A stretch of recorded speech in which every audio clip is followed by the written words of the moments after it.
The city lay cloaked in a heavy fog that night, its streets abandoned and silent, save for the occasional scrape of wind against broken glass. I wandered through the empty avenues, the chill seeping deep into my bones, when I first heard it, the faintest of melodies. Barely more than a whisper carried on the night air. It was a hymn, ethereal and distant, its notes weaving through the fog like spectral threads pulling at my soul. I stopped, heart thudding, trying to locate its source. The sound was unlike anything I had ever heard, neither entirely human nor wholly otherworldly. It beckoned, a siren song that stirred something long dormant within me. Drawn by that haunting melody, I traced it through the winding streets, my footsteps echoing on cracked pavement. The city around me felt deserted, abandoned by time and memory. Shadows clung to the corners of my vision, and I felt eyes upon me, though no one was there. The hymn grew louder, more insistent, guiding me inexorably to a place whispered about in fearful legends, the cathedral at the city's edge. Its towering spires pierced the night sky, stained glass windows shattered and blackened, their once vibrant colors faded to ghostly hues. The iron gates stood sentinel, rusted and ajar, as if inviting me inside. A cold wind swept through the square, carrying the hymn's chords that seemed to pulse with the heartbeat of the cathedral itself. I hesitated at the threshold, every instinct screaming to turn away, but the music held me fast. With a trembling hand, I pushed open the heavy gates and stepped into the vast nave. The air was thick with dust and an intangible presence that pressed against my skin like cold water.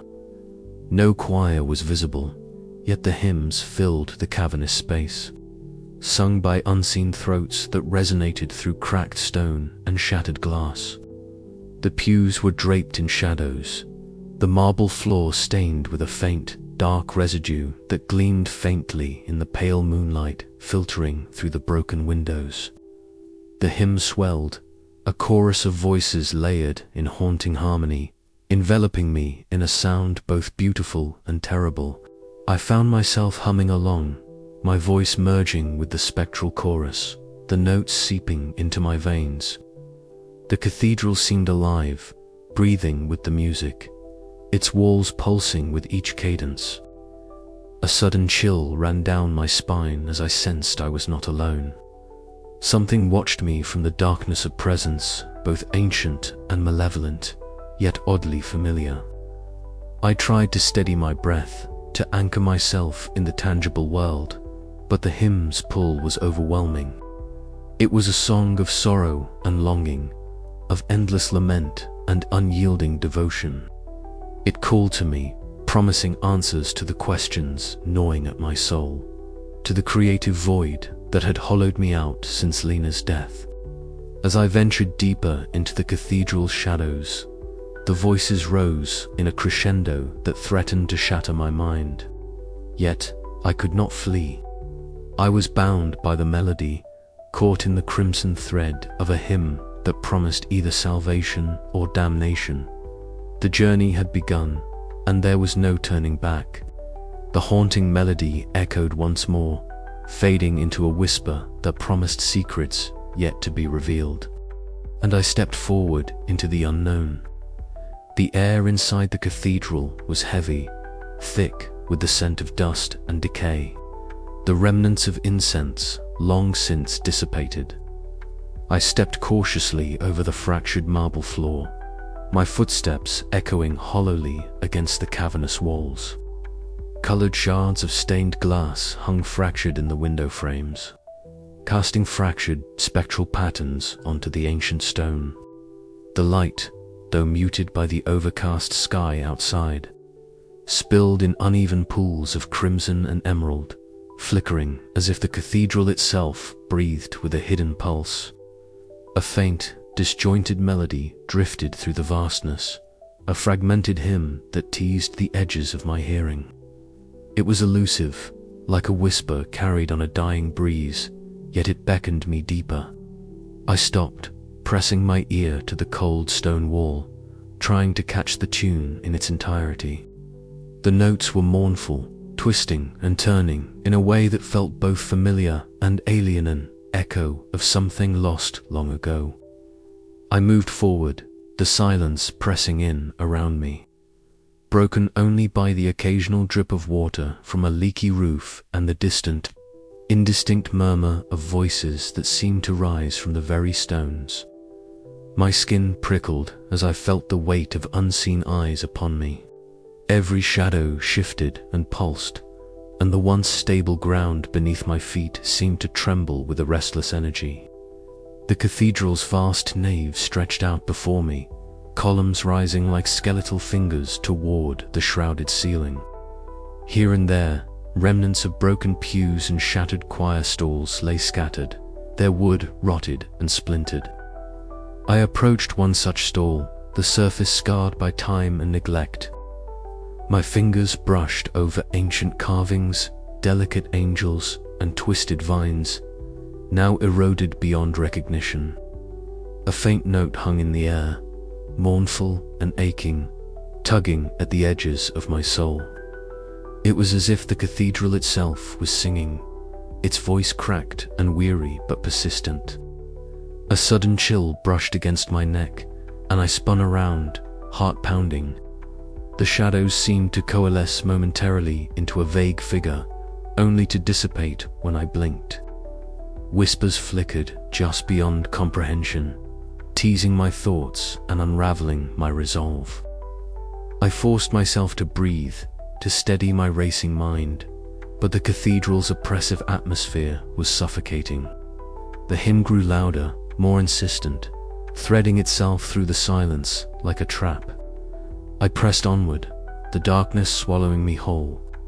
Each step felt heavier, as though the cathedral resisted my intrusion.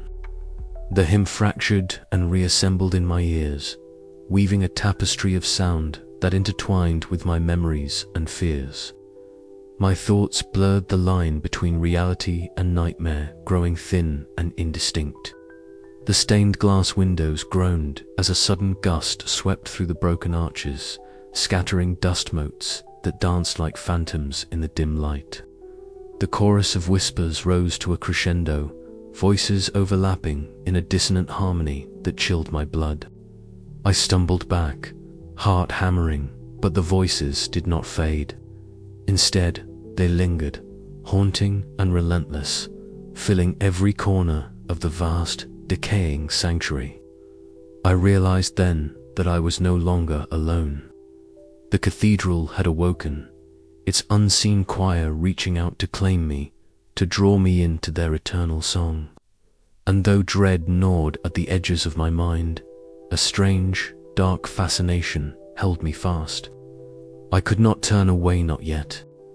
The echoes in the dark whispered promises and threats, weaving a spell that wrapped around my soul. I was caught between fear and fascination, the pull of the unknown tugging at my very being. With every breath, every step, the cathedral's hymn grew clearer, more compelling, and I knew my journey had only just begun. And yet, as I ventured further, the question lingered: what was the source of that haunting melody? Who or what sang it, and why did it reach out to me with such urgent insistence? The answers lay deeper still, hidden in the shadows and blood of the cathedral's heart, waiting to be uncovered. But I could already feel the grip of the unseen choir tightening, a silent promise that this night would not end with my escape. I swallowed hard, steeling myself against the creeping dread. The cathedral held its breath, and I stepped forward once more into the dark. The cathedral was a labyrinth of shadows and silence, each corner more foreboding than the last. The hymn, once faint and distant, wove itself into the very fabric of the air. It was a melody composed of grief and longing, of voices lost to time yet forever bound to their song. The fragments I caught were like shards of a broken mirror, reflecting glimpses of a past drenched in blood and despair. I paused beside a shattered window, the jagged glass sparkling like crimson tears in the weak light. Outside, the city lay deserted and cold, but inside, the cathedral breathed with an unnatural life. The stones beneath my fingers thrummed faintly, a heartbeat out of sync with my own. The shadows shifted, as if watching, waiting. I felt the weight of the cathedral's gaze, unseen and unyielding. The whispers grew more distinct words just beyond my grasp, promises and warnings intertwined in a spectral liturgy. My breath caught as a soft voice brushed my ear, a fragment of a hymn carried on the cold air. It was a voice that spoke of endless song, of a choir cursed to sing forever, bound by blood and music. Fear rose like bile, but I could not flee. The melody pulled me deeper, a siren call that promised understanding, inspiration, and perhaps salvation. My footsteps faltered as the cathedral's vast interior swallowed me whole, and I realized with a shudder that the echoes in the dark were no mere sound, they were a summons, and I was answering. The corridor stretched out before me like the throat of some great beast, its maw yawning wide beneath the fractured stained glass that scattered fractured shafts of pale light onto the marble floor. The remnants of once pristine tiles lay cracked and stained, but it was the thin, irregular trail of crimson that drew my gaze like drops of dried blood, dark and stubborn, weaving a sinister path through the nave. I hesitated, breath shallow, as if the very air congealed with unseen menace.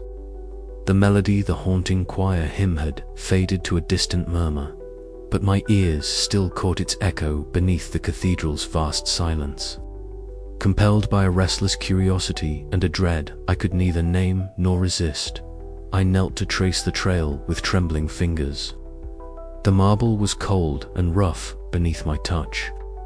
The blood dried to a crusted stain that clung stubbornly to the stone's veins.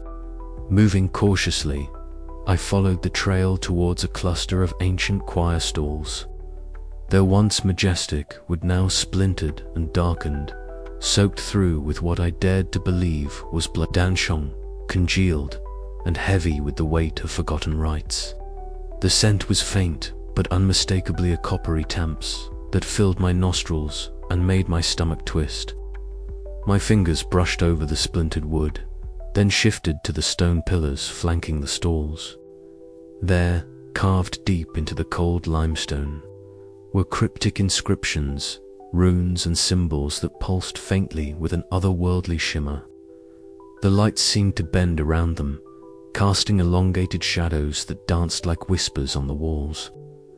I drew closer, squinting to decipher the worn glyphs. The script spoke of a blood ritualer, covenant forged in desperation and fear. The choir, once a revered congregation, had sought to bind their souls together in eternal harmony, sacrificing flesh and blood to preserve their song beyond death. It was a pact with shadows, a price paid in suffering and endless torment. The hymn was no longer a prayer but a curse, echoing through the cathedral's bones like a requiem for the damned.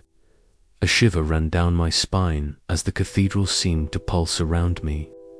The air thickened, charged with a heavy, palpable presence. The hymn's echo grew louder, threading through the silence like a serpent's hiss, curling around my thoughts and seeping under my skin. The lines between reality and nightmare blurred. The marble beneath me felt less like stone and more like cold flesh, the blood trail a vein pulsing with a sinister life. I stood abruptly, heart hammering, and the sudden movement stirred a cold gust that swept through the nave, sending dust motes swirling in a ghostly dance. The shadows lengthened and gathered beneath the shattered arches, coalescing into shapes half seen and half imagined. I swallowed hard, the weight of the cathedral's dark history pressing down on me like the heavy velvet of a shroud. Every instinct screamed for me to flee, to turn and escape the growing darkness that clawed at my consciousness. But the music, the crimson melody winding through my veins, held me fast. I was no longer just a visitor. I was becoming part of the cathedral's eternal lament. The blood on the marble was not merely a sign, it was a summons, and the choir was waiting for me to answer. I moved forward, deeper into the cathedral's heart, the haunting hymn rising once more as unseen voices began their spectral song. Weaving a dark covenant I feared I might never break. The trail led me onward, each step heavier than the last.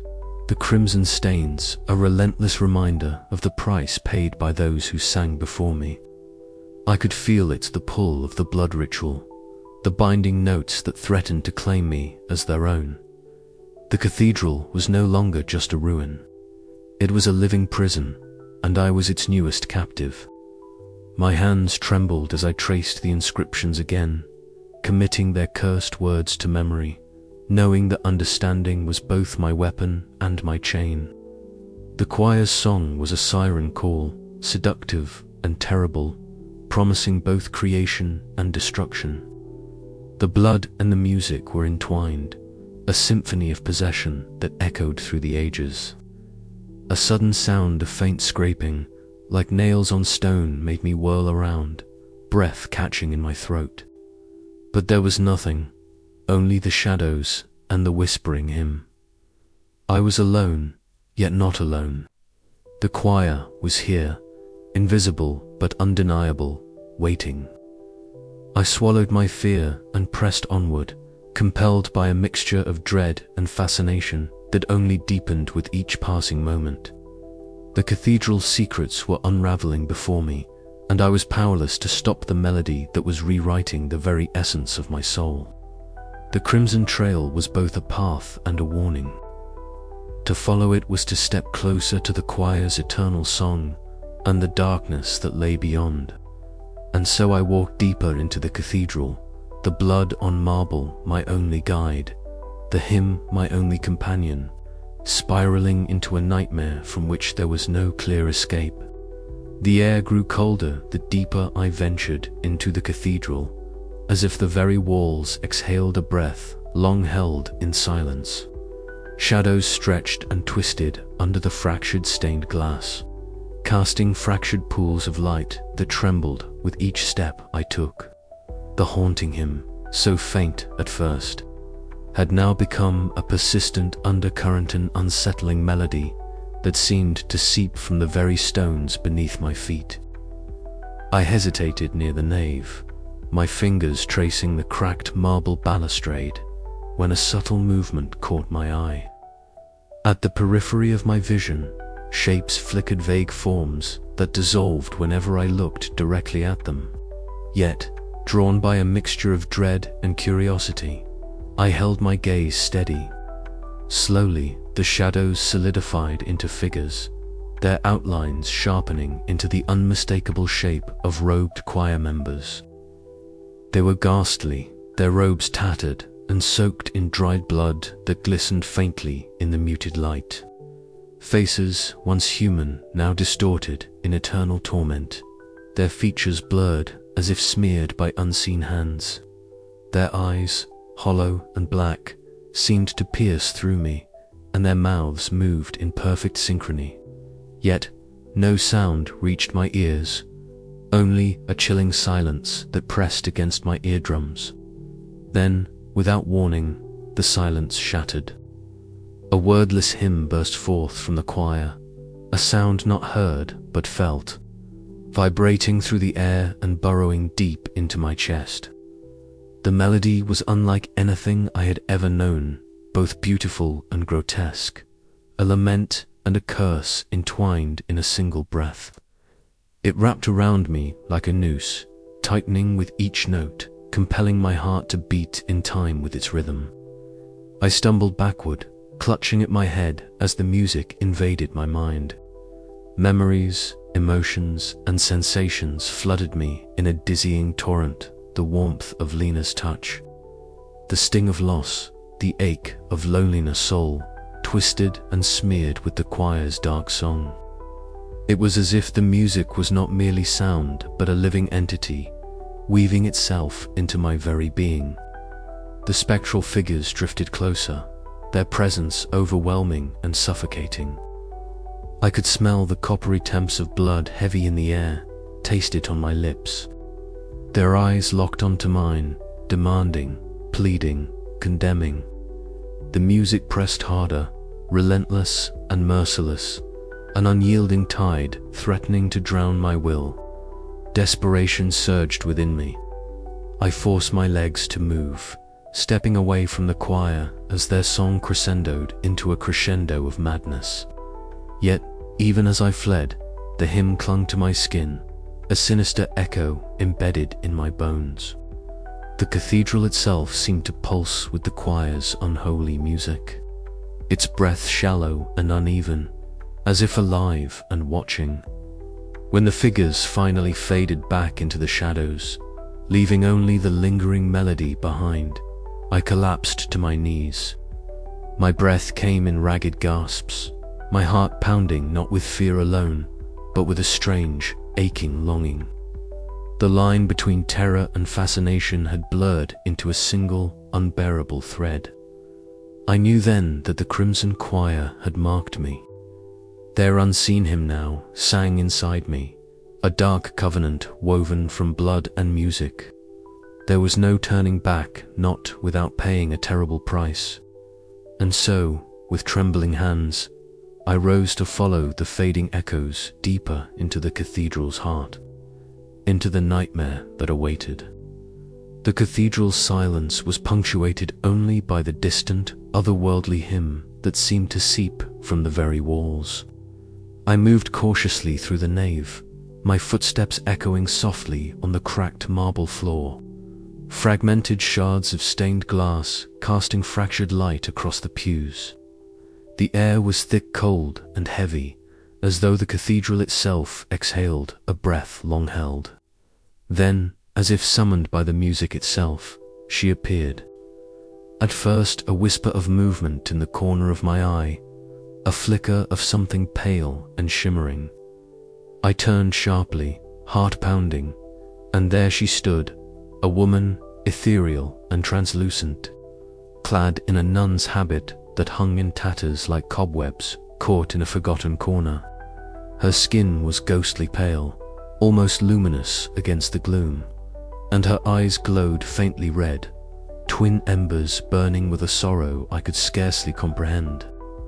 "Elias," she whispered, her voice a fragile thread woven through the cathedrals. "Him, you do not belong here, yet you are drawn, as I was, as we all were." I swallowed hard, the sound of my own breath loud in my ears. "Who are you?" She inclined her head slightly, the tattered veil shifting with emotion like a sigh. "I am Sister Miriam. Once I tended these halls, a keeper of prayers and light. But the choir's curse took me as it took them all. I am bound to this place, a fragment of humanity caught in the endless song." Her words trembled on the edge of the hymn, the melody rising and falling like a tide pulling at my soul. I felt drawn to her, yet repelled, caught between fear and fascination. "The choir," she continued, "was once revered, their voices celestial, their purpose divine. But a ritual and desperate was performed to grant them eternal life through music. Blood was spilled, a covenant sealed in crimson, and with it came the curse." I stepped closer, compelled by her presence, despite the chill that crawled along my skin. "What happened to them?" "To you," her eyes flickered with pain. "We became prisoners of the hymn, our souls entwined with the cathedral's stones, forever singing, forever lost. Some fragments of will remain like mine, but the choir hungers for new voices, new souls to bind." A sudden shudder passed through the cathedral. The hymn swelled, voices rising in a chorus both beautiful and terrible. Sister Miriam's form shimmered, the edges of her habit fraying like smoke. "Beware the blood that stains the marble," she warned, her voice barely more than a breath. "The path you follow will lead you deeper into darkness." Then she was gone, fading into the shadows as if she had never been. I was left alone, the echo of her warning ringing in my ears, mingling with the relentless hymn that now seemed to pulse through my veins. I sank to my knees, the weight of the cathedral pressing down, the truth settling like a stone within me. The choir's curse was real. The blood ritual, the eternal song, the endless tormental entwined in a tapestry of despair. And I was caught in its threads. The cathedral was no mere ruin. It was a living, breathing tomb. Sister Miriam's whispered words were a beacon and a warning, guiding me toward a fate I could neither accept nor escape. As I rose, the hymn grew louder, the unseen voices calling, pulling at the edges of my sanity. I knew then that my journey had only just begun. The Crimson Choir awaited, and their song was far from finished.